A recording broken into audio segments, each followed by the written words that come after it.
Bien, ¿cómo están, queridos? Bien, muchas gracias. Muchas gracias. ¿Se ve bien ahí? ¿Se ve bien ahí atrás? ¿Vieron que pusimos... ¿Se ve mejor ahí o no? ¿Más grande? ¿Sí? Bien, vamos a orar. Estamos en la serie que se llama Nadie como tú, que estamos explorando los atributos de Dios, estos atributos que no son comunicables a las personas. Y obviamente los teólogos le pusieron los atributos no comunicables. Súper ingeniosos. Entonces, estos atributos hemos hablado acerca de ¿cuál fue la última vez? El sermón pasado, lo que estuvo predicando el Nico. ¿Se acuerdan? Incomprensible. El sábado anterior que estuve predicando yo, ¿se acuerdan? Inmedible, inconmensurable. Muy bien. Y hoy día vamos a ver el Dios autosuficiente. El Dios autosuficiente. Oremos. Padre, te damos las gracias por tu palabra. Te damos las gracias, Señor, por tener la oportunidad de poder, siquiera, abrir tu palabra, leerla en nuestro idioma, entenderla, tener un tiempo en la semana para reunirnos como tu pueblo, escucharla y alabarte. Te damos las gracias por esta instancia, Señor, y no queremos darla por sentado, no queremos que pierda su importancia. Oramos, Padre eterno, para que por tu misericordia tú nos hables el día de hoy. Para que tu mano, Señor, toque nuestro corazón y nos transforme y nos lleve a una vida devocional profunda y de adoración transparente, real, sumisa a ti. Te lo pedimos, Señor, en el nombre de Jesús. Amén. Sí, esa es nuestra oración como equipo pastoral. O sea, cuando hablamos acerca de los atributos de Dios, queremos que el Señor se nos muestre con su naturaleza como está escrito en la palabra de Dios y que nuestro corazón responda en adoración, en obediencia, en alabanza a nuestro Señor. El Dios autosuficiente, vamos a ver hoy día. No depender de nada ni de nadie es uno de los anhelos de nuestra cultura. ¿Han pensado en eso? Fíjense en cuántos emprendedores hay, la manera en que los jóvenes que entran a trabajar terminan sus trabajos muy rápidamente y ninguno perdura largos años en sus trabajos como era antes, precisamente porque no está comprometido con su trabajo, solamente con sus proyectos personales. ¿Cierto? O, por ejemplo, ¿cuánto cuesta llevar a personas que vayan hacia un objetivo particular? Eso actualmente está costando bastante. Podemos decir que el querer hacer lo que yo quiero es una de las maneras en que nuestra cultura está compitiendo directamente contra Dios. El ser capaz de autosustentarse, automantenerse, puede ser un signo de madurez en algunos casos, ¿cierto? Como una persona que se va de la casa de sus padres o no sé, pero muchas veces el caso contrario, la autosustentación nace de un corazón desencantado con el otro, con el deseo de ser independiente y no querer realmente depender de otra persona. Hoy día vamos a ver que esta característica particular de la autosuficiencia le pertenece exclusivamente a Dios. Vamos a ver en primer lugar qué significa este Dios autosuficiente. En segundo lugar, vamos a ver cómo este Dios autosuficiente se acerca a nosotros en el Dios hecho hombre. Y tercero, vamos a ver cómo este Dios autosuficiente se relaciona con nosotros. ¿Ya? Bien. Bien, como no veo la presentación, estoy confiando en ustedes. Entonces, vamos al primer punto. El Dios autosuficiente. ¿Qué significa esta autosuficiencia cuando la leímos, cuando lo explicamos? Significa que Dios no tiene origen. Significa que Dios siempre ha existido. Significa que Dios siempre va a existir. Básicamente es eso.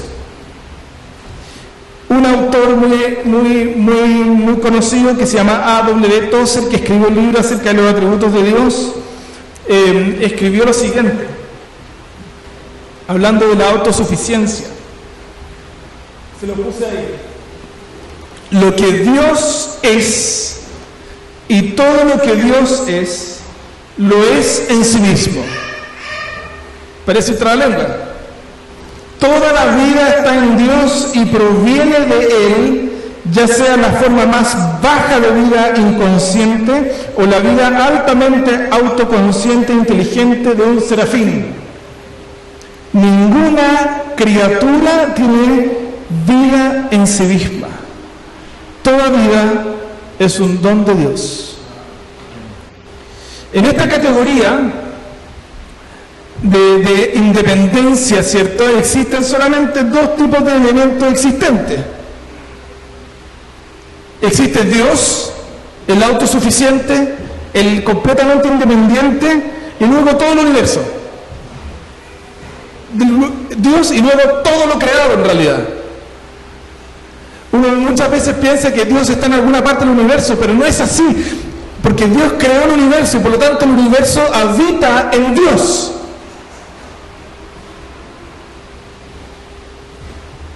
Y es sostenido por Dios. Como dice Apocalipsis 4:11. Fíjense. Digno eres, Señor Dios nuestro, de recibir la gloria, la honra, el poder, porque tú creaste todas las cosas, por tu voluntad existen y fueron creadas. ¿Se dan cuenta? Entonces, cuando nos acercamos a la autosuficiencia, tenemos que tener esa respuesta.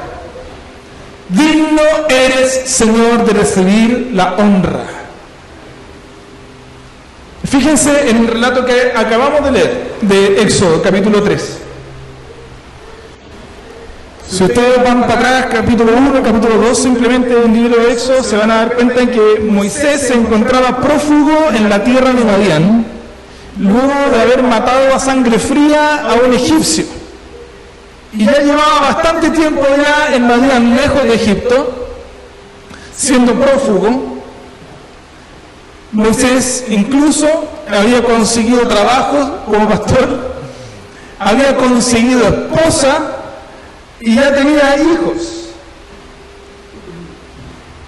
Y la palabra de Dios nos relata que Dios, en medio de toda esta en medio de esta huida de Moisés, al mismo tiempo nos relata la palabra de Dios que los israelitas en Egipto estaban sufriendo y que los israelitas lanzan lamentos.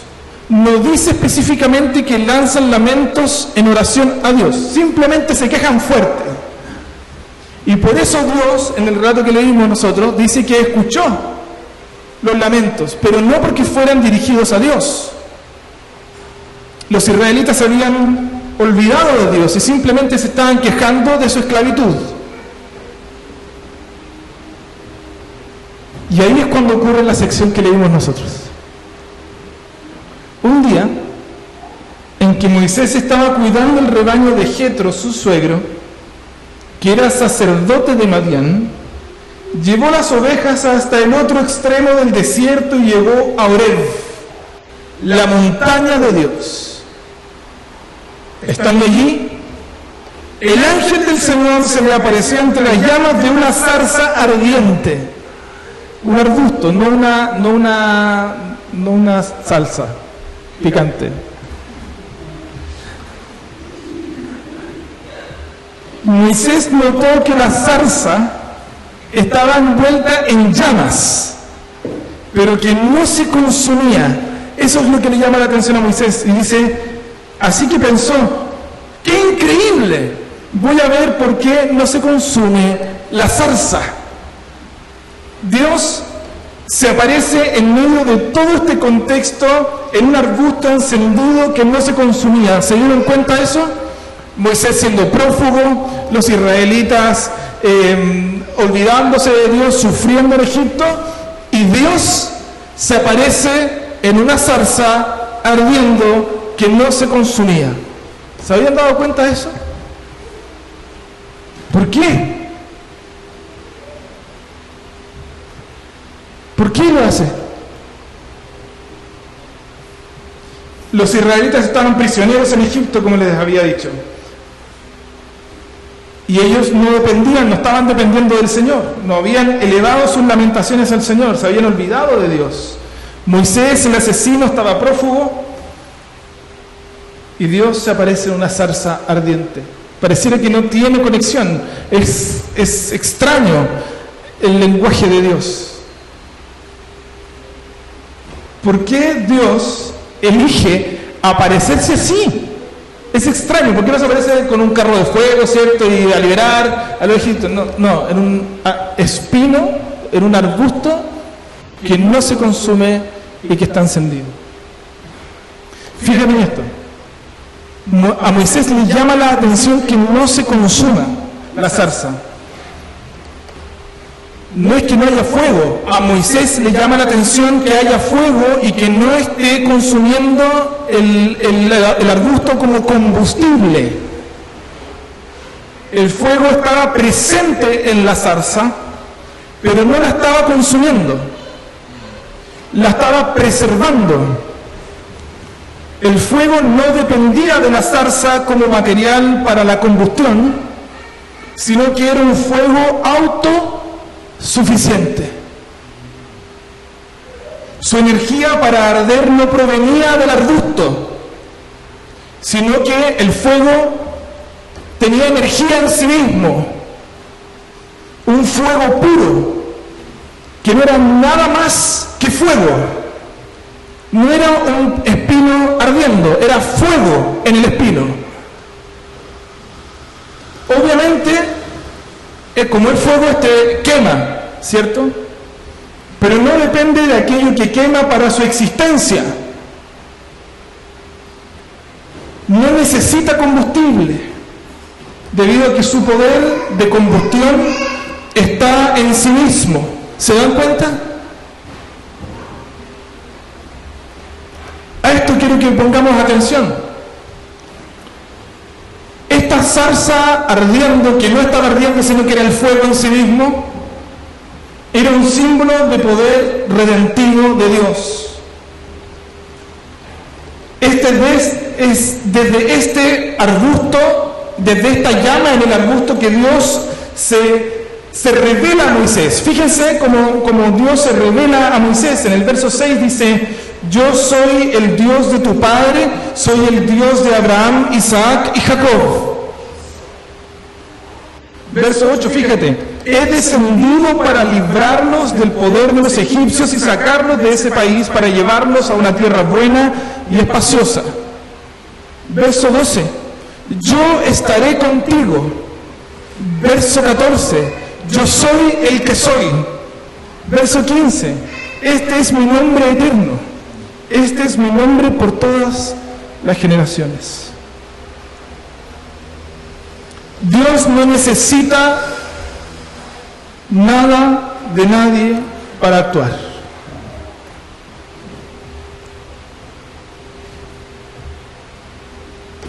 Dios no necesita nada para actuar. Es por eso que su identidad, la manera en que se muestra a Moisés, es en base a sus propias promesas, a su propia palabra. Yo soy el Dios de Abraham, Isaac y Jacob. Yo soy el Dios de la historia que hizo promesas con los patriarcas. Ese soy. Yo soy el que soy. Su identidad, su valor se basa en sí mismo. Aquí vemos a un Dios que no depende de la adoración de su pueblo para su existencia. a diferencia de los ídolos y los falsos dioses. No necesita nuestras oraciones, no necesita nuestra alabanza, no necesita nuestro dinero, no necesita un edificio, no necesita tu o mi presencia, no necesita la presencia de ningún ungido especial para la misión, no necesita un contexto favorable para la misión, no necesita nada de eso para actuar. Y eso es lo que lo hace más maravilloso. Que insista en relacionarse con nosotros sin necesitar nada de nosotros.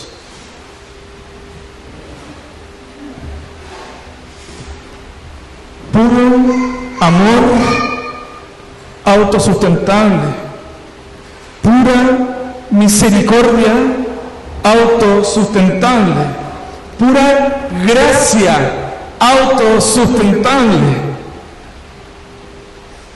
¿Se dan cuenta? ¿Se dan cuenta? Por eso es honorable nuestro Señor. Por eso podemos alabarlo. Y ese es su poder redentivo de rescate. ¿Puedes ponerte en los pies de Moisés? Imagínate, ponte en los pies de Moisés. Mirando esta escena.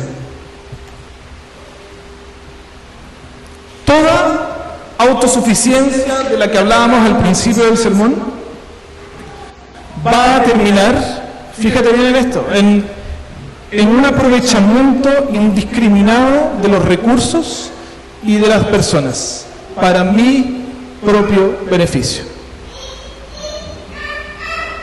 con el único fin de sobrevivir o vivir como se me da la gana. ¿Te das cuenta? Hay muchas personas y grupos de personas que se relacionan con la ciudad así. Por ejemplo, están en la ciudad así porque exclusivamente la ciudad les da aquello que quieren, pero no aman la ciudad, no sirven a la ciudad, quieren autosustentarse. La autosuficiencia humana es egocéntrica, la autosuficiencia divina es generosa y no ve en el otro su combustible para existir. El otro no es el combustible de mi autosuficiencia, nos está enseñando el Señor. La autosuficiencia humana es arrogante, la divina es humilde y se acerca incluso si no es llamado, si no es requerido por el otro, como lo hace acá. Los israelitas no habían dirigido ninguna oración al Señor y el Señor elige acercarse. No los necesita, pero se acerca. La consecuencia para nosotros es que nuestra relación con Dios se basa en su misericordia. ¿Te diste cuenta de eso? No podemos sobornar a Dios con nuestra moral. No podemos sobornar a Dios con nuestros recursos. No podemos sobornar a Dios con nuestro tiempo, con nuestros super talentos, con nuestras venidas a la congregación, ¿cierto? A juntarnos juntos. No podemos sobornar a Dios, fíjate en esto. Él creó el universo de la nada. Nuestra existencia y todo lo que nosotros experimentemos en esta vida y en la futura gloria ha sido creado desde la nada por el Dios todopoderoso, autosustentable. Porque Él no necesita ningún material para crear nada. Él crea, es autosustentable, no necesita un combustible.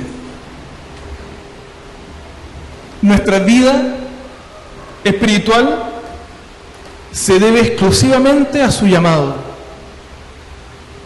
a su acercamiento a nosotros, y no depende de nada de lo que hayamos hecho o no depende de nada de lo que podamos obtener en esta vida, porque todo lo que tenemos y todo lo que somos ha sido gracias a Dios. Podrías decir junto al salmista: tú, Señor, eres mi porción y mi copa, ¿eres tú quien ha afirmado mi suerte? Ese es el Dios autosustentable. Ahora, ¿cómo vemos a este Dios autosustentable? ¿Cómo lo vemos hecho hombre? ¿Cómo vivimos nosotros bajo un Dios autosustentable que no nos necesita? Imagínense eso. Un Dios en el cual podemos confiar porque es el creador y sustentador de todas las cosas, quien está también cerca, como se le reveló a Moisés, cuyo amor no depende de nuestro carácter, sino de su carácter misericordioso. Eso es lo que nos está exponiendo la Escritura. Ahora, piensen en la libertad relacional con este Dios. Descansar en que Dios crea, descansar en que Dios sustenta nuestras vidas, al punto que no tenemos que depender utilitariamente de nada, y que Dios no nos va a condenar por nuestro rendimiento, porque no se puede sobornar a este Dios. Él nos ama, Él se acercó a nosotros por su misericordia, por su amor. Imagínate eso. Eso es lo que nos está exponiendo la Escritura. Sin embargo, la Escritura nos enseña que el engaño en el Edén, lo que se conoce como la caída del hombre en el Edén, la serpiente le dijo al ser humano: si desobedeces a Dios, parafraseando la Escritura, si desobedeces a Dios, llegarás a ser como Él. Llegarás a ser como Él. Ese es el gran engaño. La Escritura nos enseña que el engaño de la serpiente en el jardín del Edén, de llegar a ser como Dios, también se aplica a esta área de la autosuficiencia. Y en lugar de descansar en su autosuficiencia, decidimos competir con Él. No solo adoramos a la creación en lugar de adorar al Dios que no fue creado, sino que nos convencemos de que somos como Él en su capacidad de crear algo de la nada. Pensamos que nosotros podemos crear cosas de la nada y sustentarlas. Confundimos entonces la administración de toda la creación, pensando en que nosotros mismos podemos dar vida.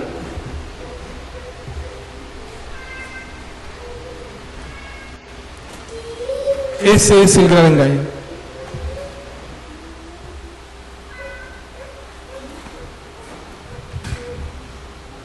Esto se puede aplicar de muchas maneras.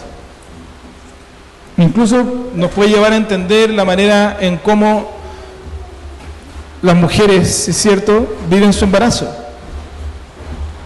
Ellas no son las dadoras de vida, es Dios el que da vida a través de ellas. Y por lo tanto, incluso su cuerpo y el que están engendrando no son propiedad de ellas, es de Dios.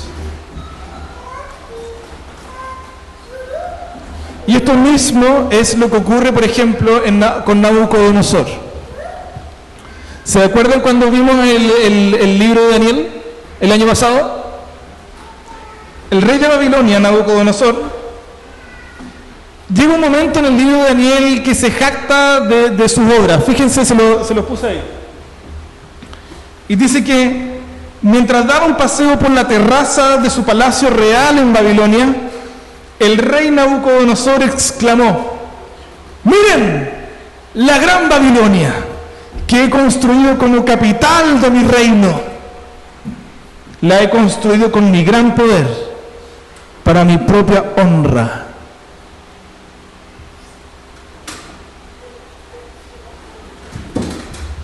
Todos nosotros hemos sido como Nabucodonosor en algún momento, ¿cierto? Nos sorprende lo que acabamos de leer, pero tenemos que reconocer que esto mismo es lo que hacemos en nuestras familias, es lo que hacemos en nuestros trabajos, es lo que hacemos también en el ministerio de la iglesia. Muchas veces ninguna cosa se mueve sin que nosotros demos su aprobación. Exigimos crédito por el mérito que hemos hecho.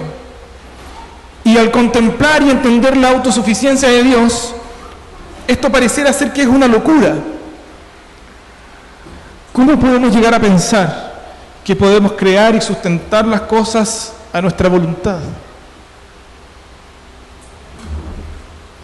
Queridos, sinceramente la palabra de Dios nos ha enseñado que esto es una pérdida de juicio, es una locura, una ceguera ante la realidad de Dios, una ceguera ante la naturaleza de Dios. La pregunta es cómo podemos escapar de esta ceguera. Y fíjense lo que nos muestra la palabra de Dios en 2 de Corintios. Dice así: el Dios de este mundo ha cegado la mente de estos incrédulos. Este es Pablo hablando a la iglesia en Corinto, para que no vean la luz del glorioso evangelio de Cristo, el cual es la imagen de Dios.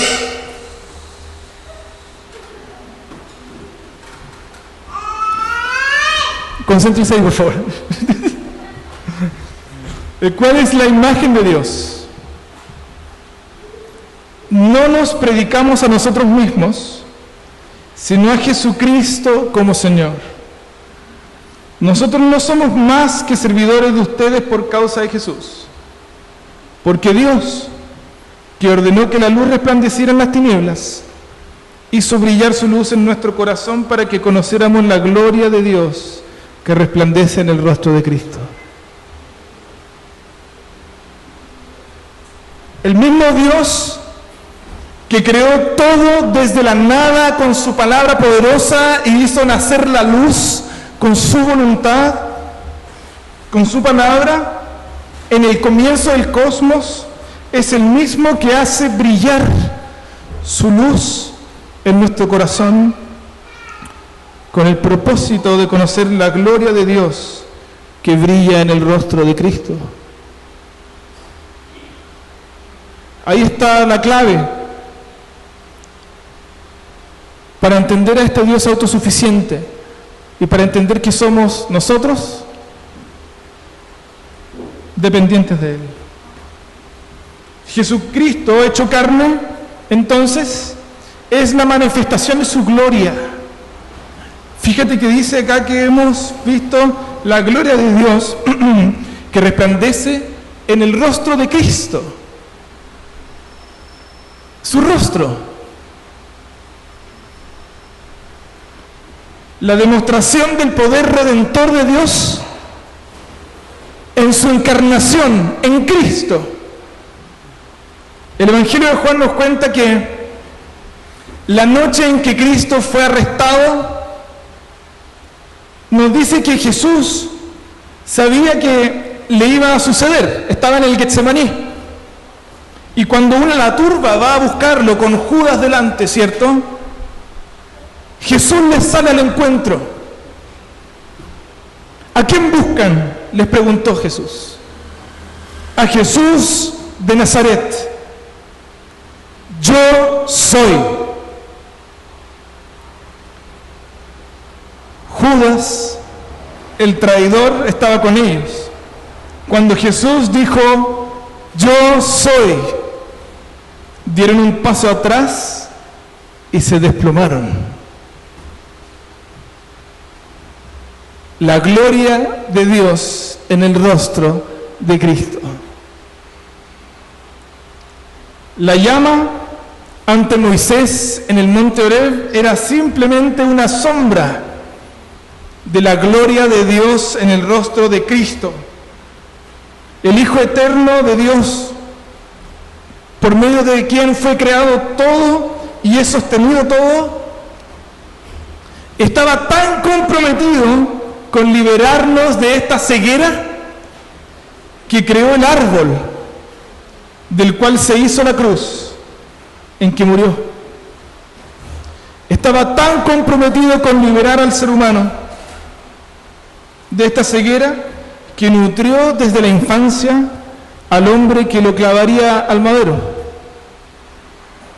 El Dios autosuficiente se hizo débil, se hizo mortal, se hizo necesitado hasta la muerte para que contempláramos su gloria y fuésemos libres. Todos conocen un programa, ¿cierto? El precio de la historia. ¿Lo conocen? No lo sé, Rick, me parece falta, ¿cierto? El precio de la historia que dan en el History Channel. Y bueno, para los que no lo conocen, el precio de la historia es un programa donde se compran y venden muchas antigüedades. Y se especializan en este programa en identificar si algún artefacto perteneció o no a alguien importante, a alguien prominente. Una mesa, por ejemplo, un auto, una espada, un libro, incluso hasta un autógrafo. Lo que determina el valor del artículo muchas veces es quién hizo el artículo. ¿Quién lo hizo? El Evangelio nos relata que fuimos creados por un Dios todopoderoso, de donde proviene nuestro valor.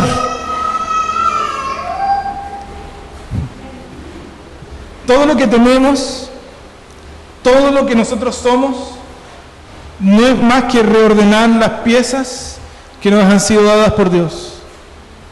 No podemos crear cosas desde la nada. Él nos rescató con su muerte y con su resurrección para que descansáramos de crear cosas para nosotros, para que descansáramos de crear un mundo, un valor, para crear un éxito en torno a nuestros logros. Entonces, ¿cómo esto afecta a nuestra relación con Dios y los demás? ¿Se dan cuenta? ¿Cómo esto puede afectar nuestra relación con los demás? Y la verdad es que estamos seguros en su amor para poder vivir, para poder crear, no para traernos gloria a nosotros, sino para demostrar su belleza. Y podemos entonces libremente relacionarnos con otro de manera generosa, de manera genuina. Podemos amar, incluso no siendo amados por el otro, porque nos sustenta su amor inagotable en Cristo. Tenemos todo y por lo tanto somos libres para amar y no utilizar al otro. ¿Cuáles serán las consecuencias para nuestra vida devocional? Y aquí estamos finalizando, el Dios autosuficiente y nosotros. ¿Cómo van a ser las consecuencias para nuestra vida devocional? Y aquí el autor que les citaba al principio ora de la siguiente manera, dice: enséñanos, oh Dios, que nada es necesario para ti. Si algo fuera necesario para ti, sería la medida de tu imperfección. ¿Y cómo podríamos adorar a alguien que es imperfecto? Si nada es necesario para ti, entonces nadie es necesario. Y si nadie, entonces tampoco nosotros. Tú nos buscas aunque no nos necesitas. Te buscamos porque te necesitamos, porque en ti vivimos y nos movemos y tenemos nuestro ser. Amén. ¿Cierto? Es una oración de humildad. Nuestra relación con Dios está influenciada desde siempre por el hecho de que nosotros siempre hemos sido de barro. Siempre hemos sido de barro. Esa es nuestra naturaleza. Y ahí está nuestra gloria, ¿cierto? Porque podemos refugiarnos en este Dios maravilloso. Y no hay nada malo en reconocer que somos de barro, porque al reconocerlo, entonces anunciamos que solo Él es el autosuficiente y que en Él podemos descansar, ¿cierto? La salvación del otro no depende de mí, no depende de ti, querido. La salvación de las personas en Santiago Centro no depende de la existencia de esta iglesia, ni de la presbitería tampoco, ¿cierto? Dos para los adúlteros. Debemos anunciar el Evangelio, obviamente, ¿cierto? Debemos anunciar el Evangelio, pero nosotros no somos los que hacemos resplandecer la gloria de Dios en el corazón del otro. Eso lo hace el Padre a través de Jesús, mediante su poder, obrando con el Espíritu Santo. Podemos continuar entonces relacionándonos con el otro, anunciando el Evangelio, pero sin ansiedad, sin temor, sin ese proselitismo desesperado, sino que fervorosamente, realmente, amorosamente, genuinamente, perseverantemente, vivir el Evangelio hacia el otro. ¿Cierto? Fíjate en esto. Dios toma un corazón en el que no había justicia y la crea. En el que no había vida y la crea. En el que no había amor y lo crea. Gloria a Dios. La misión de la Iglesia aún sigue en pie. No depende del contexto, no depende de la fortaleza de la Iglesia, sino de su gran poder, de sus promesas, de su presencia, de su persona. Y por eso merece toda la honra, merece toda la gloria, merece toda nuestra adoración, por siempre. Oremos al Señor. Padre eterno, te queremos dar las gracias por tu palabra y te alabamos, Señor, porque tú eres el Dios en el cual confiamos. Fuimos creados por ti, somos sustentados por ti, dependemos de ti, en ti nos movemos, de ti somos y hacia ti caminamos. Así que, amado Padre, oramos para que esta realidad se incruste, se arraigue profundamente en nuestro corazón y genere en nosotros un corazón humilde, un corazón fervoroso por ti, dependiente de ti, amante de ti, buscador de ti, en todas las áreas de nuestra vida. Porque no hay ninguna área de nuestra existencia en la que no se vea este hecho, que tú eres todopoderoso y nosotros somos de barro. Oramos, Señor, para que la misión de la Iglesia florezca con tu poder, en medio de nuestra debilidad, en medio de un contexto difícil. Oramos para que muchos conozcan a este Dios glorioso, maravilloso, y sus vidas sean transformadas por tu amor. Te lo rogamos en el nombre de Jesús. Amén.